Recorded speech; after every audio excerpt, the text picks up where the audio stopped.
Understand.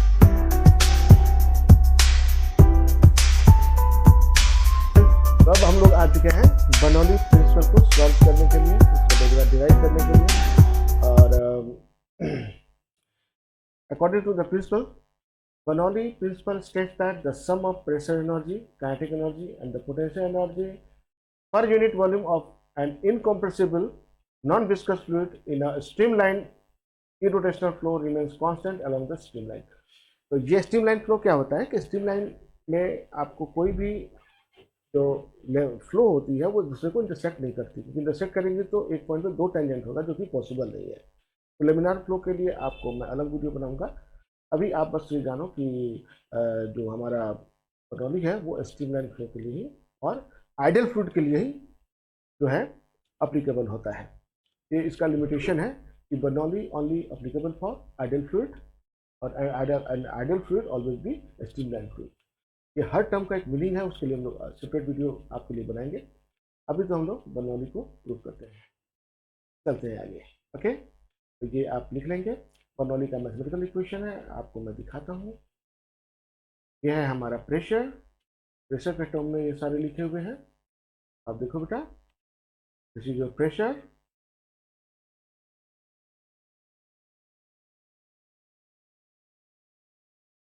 ये pressure difference है जो हमारे दोनों एंड के अलॉन्ग आएंगे।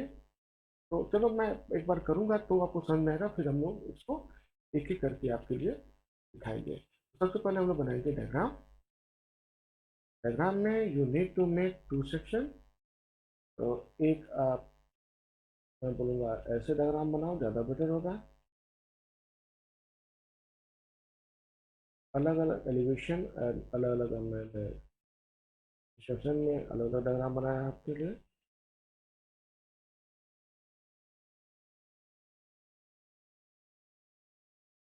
यहाँ पे I am assuming this is section number 1 and this one is section number 2।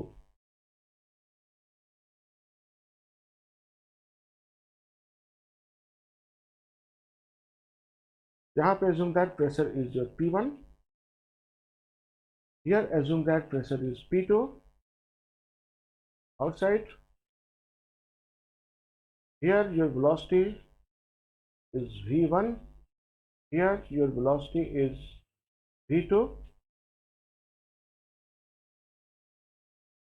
assume cross section at one point is A1, assume cross section at point 2 is A2,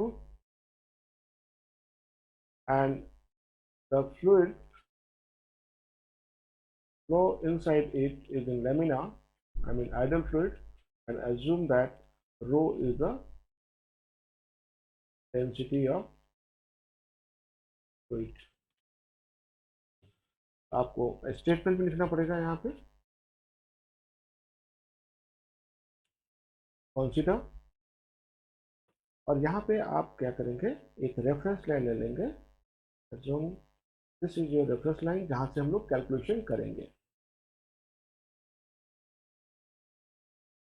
ये हो गया हमारा रेफरेंस लाइन। एक and जो section A1 है, this is eight height y1 भी आप लिख सकते हैं, बहुत लोग h1 भी लिखते हैं, दोनों लिखेंगे हम लोग। और यहाँ पे लोग I2 y2 भी लिख सकते हैं, आप बहुत लोग s2 भी लिखते हैं। Consider a pipe which gradually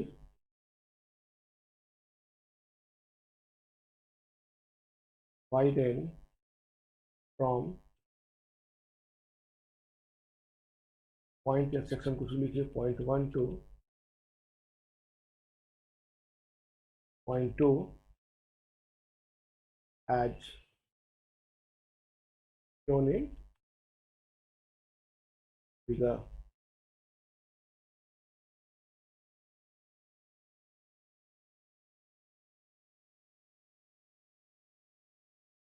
इसमें आपको आप दिखा सकते हो कि A1 क्या है, A2 हमने डायग्राम में लिख दिया है, तो ये सब उसी में आ गया कि आप डायग्राम कोई भी टीचर देखेंगे तो इसमें आपको हर चीज़ मेंशन है। आप आप लिख दिया इसमें फिगर, तो इसमें सब कुछ आ जाएंगे। प्रिंसिपल जो इसका होता है ये होता है वर्क एनर्जी। यहाँ पे हम प्रिंसिपल लगाएंगे वर्क एनर्जी। ओके, अब चलते हैं आगे। चलिए, तो हमने अब इस डायग्राम को क्या किया गया, रेफरेंस लिया, और अब हम लोग आगे का डेरिवेशन करते हैं। तो first of all we will write case 1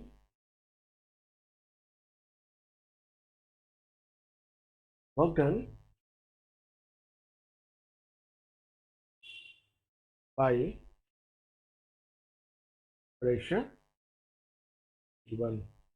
P1 जो वर्क डन करेगा बेटा, we are assuming W1। W1 is force into displacement, और आप देख सकते हो P1 और V1 दोनों का डायरेक्शन क्या है, सेम ही है। तो आप लिख सकते हैं यहाँ पे, पहले आप लिख दो wording, force into displacement into cos theta, यही होता है हमारा, है ना, एफ एस कॉस थीटा, है ना बेटा। आप लोग क्या करोगे, right here W1 is equal to F क्या हो जाएंगे, P1 force into area force हो गया, प्रेशर इंटू एरिया फोर्स हो गया, क्रॉस सेक्शन हमने दे दिया, डिस्प्लेसमेंट कितना है यहाँ पे, तो एज्यूमिंग मेन डायग्राम में हम लोग डिस्प्लेसमेंट करेंगे। मेन डायग्राम को रेफर करते हैं, यहाँ पे अगर मैं जाता हूँ तो I am assuming the displacement eight here is delta L1। याद रखना, जितना वॉल्यूम का चेंज यहाँ पे होगा उतना ही वॉल्यूम का चेंज आपके यहाँ पे भी होंगे, because your volume remains constant, rate of change of mass remains constant होते हैं। ओके, तो आपके वॉल्यूम भी यहाँ पे सेम होंगे, यहाँ पे 5 लीटर चेंज होगा तो यहाँ पे भी 5 लीटर चेंज होता है ना। तो assuming here length is delta L2, here length is delta L1, delta L1। Okay, तो डिस्प्लेसमेंट कितना हो गया यहाँ पे, डेल्टा L1, यहाँ पे कितना है, डेल्टा L2। आप यहाँ पे भी मेंशन कर सकते हैं, आप एज अ रेफरेंस लिया है डेल्टा L1, और यहाँ पे हमने रेफर कर लिया डेल्टा L2, क्योंकि वॉल्यूम यहाँ पे क्या रहेंगे बेटा, इक्वल रहेंगे। Okay, rate of flow of mass is remains constant in ideal fluid. तो force into displacement, displacement is your delta L1, and दोनों का डायरेक्शन सेम है तो cos is 0। So you can write here W1 is equal to P1 A1 into delta L1. This is a force, sorry, work done due to pressure 1. Now we will do case 2, and case 2 is your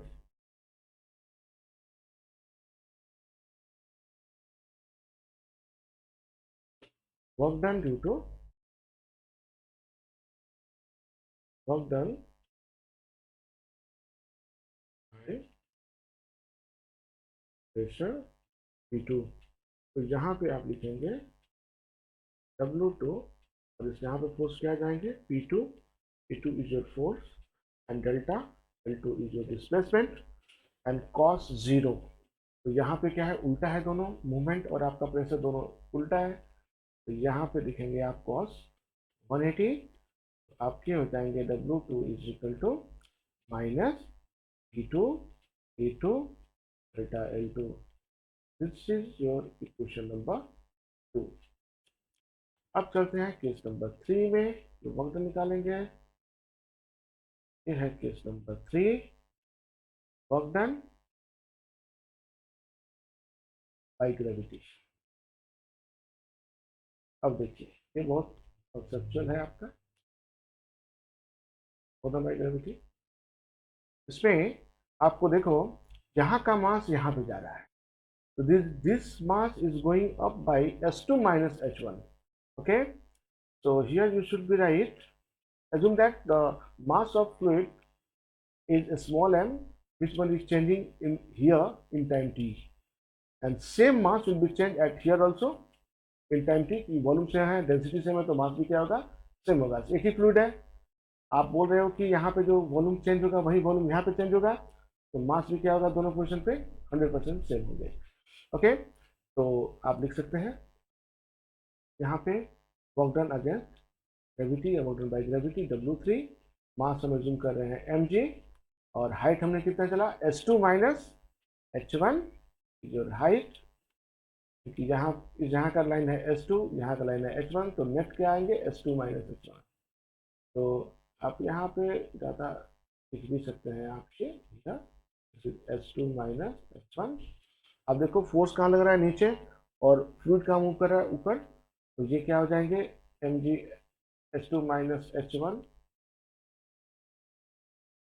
और cos क्या हो जाएगा 180, cos क्या हो जाएंगे 180, आपका W3 हो जाएगा बेटा minus mg H2 minus H1। This is your equation number. अब हम अप्लाई करेंगे वर्क एनर्जी थ्योरम। ओके, तो चलिए हम लोग इसको स्टार्ट करते हैं, और इसमें लिखते हैं हम लोग अप्लाई करते हैं वर्क एनर्जी थ्योरम। यहाँ से हम लोग आ जाएंगे यहाँ पे, applying work energy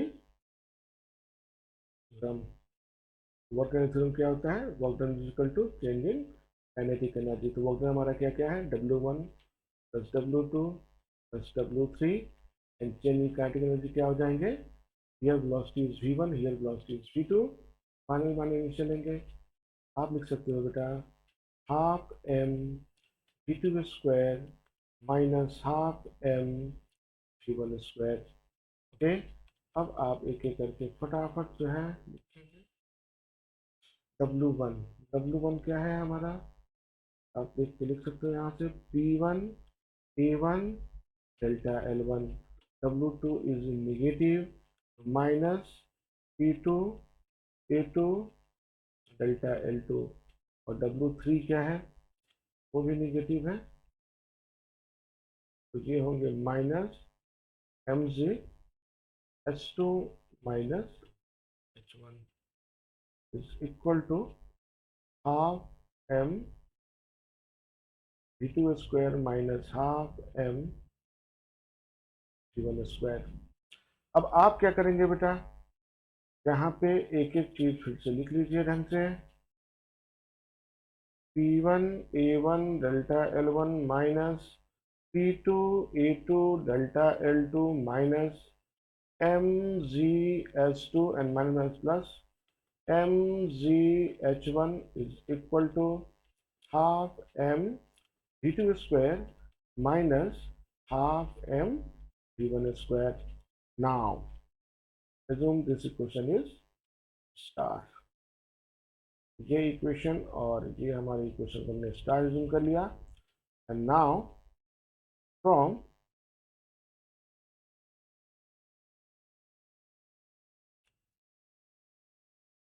you can use here, now from की जगह पे आप लिख सकते हो from, ऐसे लिख देंगे आप भैया rate of flow of mass is constant। तो ये हो जाएगा आपका रेट ऑफ फ्लो, जाएंगे हमारे, आप लिख सकते हैं मास के जगह फर्स्ट पे हमारा जो मास था density into volume, density rho है, वॉल्यूम हमारा कितना है आप लिख सकते हैं यहाँ पे डेल्टा L1 है ना, और एरिया क्या है A1। तो आप लिख सकते हैं फर्स्ट पे density into delta L1 into A1 divided by delta T। तो मास एट 0.1 है ना, तो लिख सकते हैं मास इंटू, और ये क्या होगा डेल्टा T। यहाँ पे लिख सकते हैं डेंसिटी इंटू डेल्टा 2, यहाँ का मास क्या हो जाएगा at 2 point, density into delta L2 into A2। तो आपको मैं बता दूं एरिया इंटू लेंथ होता है वॉल्यूम, और डेंसिटी इंटू वॉल्यूम हो जाता है आपका मास। आप ऐसे करेंगे तो आपको ज़्यादा समझ में आएगा। थोड़ा सा एक्सप्लेन करूँगा आपको इसके लिए, जो बच्चों को हो सकता है नहीं समझ में आए। थोड़ा सा ये टेढ़ा डेरिवेशन है ही, डेल्टा टी और ये हो जाएंगे एम बाई। तो मैं यहाँ पे एक्सप्लेन कर देता हूँ आपको। डेंसिटी जो होती है हमारी बेटा, वो होती है मास अपॉन वॉल्यूम, है ना। और आपका ये मास हो गया, और वॉल्यूम क्या लिखते हैं आप, डेल्टा एल, जो भी डेल्टा एल हो इंटू एरिया, है ना। तो जो भी डेल्टा एल हो हमारा, और ये क्रॉस सेक्शन एरिया, है ना, इसी को हम लोग वॉल्यूम कहते हैं, है ना। तो ये हो गया। तो मास अगर आपको निकालना है तो रो इंटू ए इंटू डेल्टा एल करते हैं। तो ये आपका कॉन्सेप्ट है, ये आपको जस्ट कॉन्सेप्ट के लिए मैंने बताया है। ये आप लिखने की जरूरत नहीं है, ये जस्ट कॉन्सेप्ट है आपका, है ना। ओके। अब आप क्या करोगे, इसको थोड़ा सा मॉडिफाई करते हैं हम लोग। यहाँ पे मैंने डेल रो नहीं लिखना चाहिए, हमको डेल्टा टी लिखना चाहिए। यहाँ पे हमको क्या लिखना चाहिए, delta T, rate of change of mass है ना। अब क्या करेंगे हम लोग, rate of flow mass constant हो गया, डेल्टा टी को बाय बाय कर देंगे, है ना। और आगे प्रोसीड करेंगे तो आप लिख सकते हैं बेटा, A one delta L one is equal to A two delta L two is equal to M by two, और इसको ले लेंगे हम लोग डबल स्टार। अब इस डबल स्टार को पुट करेंगे इक्वेशन स्टार में, है ना। थोड़ा सा तो बड़ा हो रहा है, ये होता ही है बड़ा, तो वीडियो भी थोड़ा सा लंबा हो रहा है, कुछ नहीं कर सकते, दिस इज फिजिक्स। अब चलेंगे आगे, put equation double star in equation star. चलिए रखते हैं इसमें P1 और A1 डेल्टा को रिप्लेस करेंगे m बाई रो से, minus P2 A2 delta L2 किसे रिप्लेस करेंगे, m बाई रो से। Okay, hello students. तो M2 by P2 into m by rho हम लोग इसमें भी करेंगे। इक्वेशन यहाँ पे आप देख सकते हो, P रो डेल्टा L2 A2 को हम लोग रिप्लेस कर देंगे m बाई रो से, है ना। और हमारा पास क्या है, MgS2, तो MgS2 भी लिखेंगे हम लोग, MgS2 plus MgH1 is equal to half m V2 square minus half m V1 square. अब आप क्या करेंगे, m सब में कॉमन है, तो वी कैन रिमूव m, तो P1 by rho minus P2 by rho minus GH2 minus GH1 is equal to V2 square by 2 minus V1 square by 2। तो ये आप लिख सकते हो था, आप रो को मल्टीप्लाई कीजिए दोनों तरफ,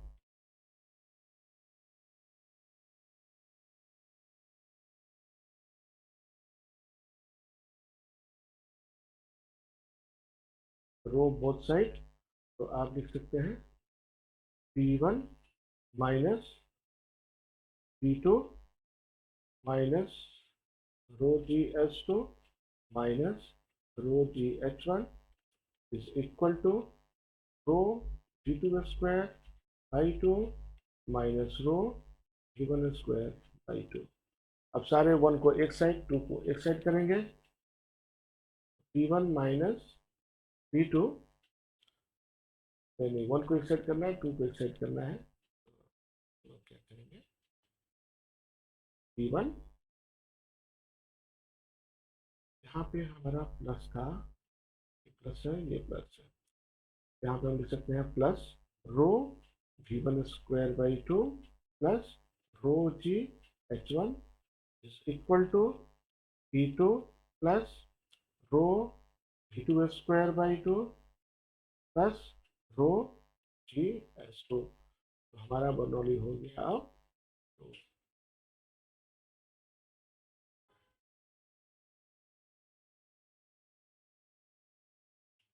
ओके।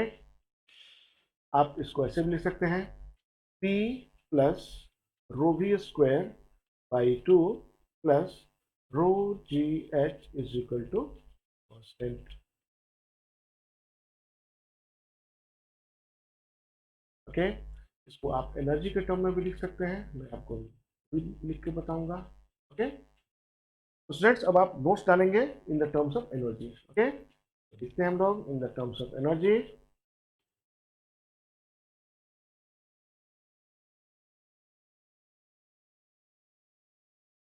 एनर्जी में एनर्जी हेड भी बोलते हैं, एनर्जी हेड बोलते हैं इसको बेसिकली।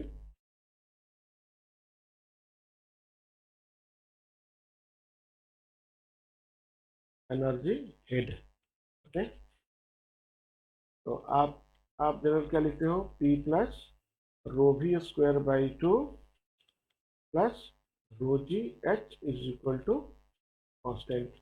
आप क्या करो इसको,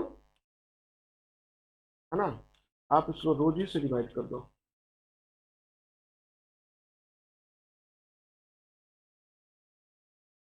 both side divided by rho g, तो ये हो जाएंगे P बाई रो जी, ये हो जाएंगे आपके रो वी स्क्वायर बाई टू रो जी, और ये हो जाएंगे आपके रो जी एच अपॉन रो जी। और ये तो जो भी कांस्टेंट में कांस्टेंट से डिवाइड करेंगे तो कांस्टेंट ही आएगा, क्योंकि डेंसिटी कांस्टेंट और जी भी कांस्टेंट है। और रो रो यहाँ पे कैंसिल आउट करेंगे बेटा, रो यहाँ पे कैंसिल होगा, जी जी यहाँ पे कैंसिल होगा। आप लिख सकते हो P by rho G plus V square by two G plus H is equal to constant. इसको बोलते हैं हम लोग प्रेशर हेड के टर्म में, मतलब हाइट के टर्म। इसका यूनिट निकालेंगे या डायमेंशन निकालेंगे तो हाइट आएगा, एल आएगा यूनिट, डायमेंशन, और यूनिट आएगा मीटर। इसको बोलते हैं हम लोग प्रेशर हेड। प्रेशर हेड, ये जो हेड है एनर्जी है, this is called velocity head, और इसको बोलेंगे एलिवेशन हेड।